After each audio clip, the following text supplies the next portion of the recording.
হঠাৎ করে হোয়াটসঅ্যাপে মেটা এআই আসলো কেন? আজকে সকালে হঠাৎ করে আমি হোয়াটসঅ্যাপে ঢুকে দেখি মেটা এআই চলে এসেছে। আজকে সকালে যখন এটা চলে আসলো তখন অনেকেই আমাকে মেসেজ করেছেন, অনেকেই আসলে আতঙ্কিত হয়েছেন যে এটা কেন আসলো, মেটা এআই কেন আসলো, হঠাৎ করে আসলো, এই জন্য অনেকেই আতঙ্কিত হয়েছেন। আজকের ভিডিওটা কন্টিনিউ করুন, আমি জানাতে চেষ্টা করব, আমি আপনাদের ক্লিয়ার করে দিব মেটা এআই কেন আসছে, হোয়াটসঅ্যাপে কেন এরকম একটা আপডেট নিয়ে আসলো, এটা আপনাদের জানানোর চেষ্টা করব। তো আমি আপনাদের একটা বিষয় দেখাই প্রথমে। তো আপনারা দেখতে পারছেন আমার হোয়াটসঅ্যাপে চলে এসেছি। হোয়াটসঅ্যাপে আসার পরে এখানে আমার এই কোনায় দেখতে পারছেন, এখানে মেটা এআই চলে এসেছে। মেটা এআই এরকম কিন্তু আমাদের ফেসবুক যে মেসেঞ্জারটা রয়েছে সেখানেও কিন্তু এই মেটা এআই আসলো। আমরা অনেকেই জানি না যে আসলে এই হোয়াটসঅ্যাপটা কোন কোম্পানির, আমরা কিন্তু এটা অনেকেই জানি না।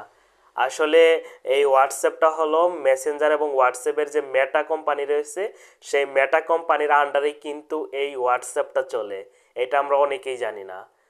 যেহেতু মেসেঞ্জার এই আপডেটটা নিয়ে এসেছে, ঠিক তেমনইভাবে হোয়াটসঅ্যাপও এই আপডেটটা নিয়ে আসলো আজকে। আজকে সকালে এই আপডেটটা হয়েছে।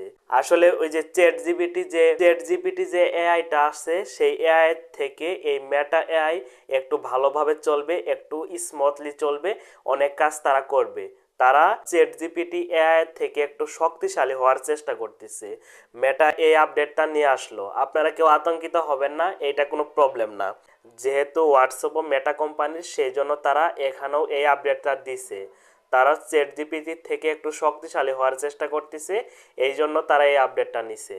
আপনারা আসলে এই বিষয়টা বুঝতে পারছেন।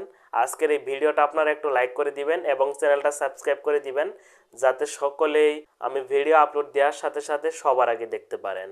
ধন্যবাদ।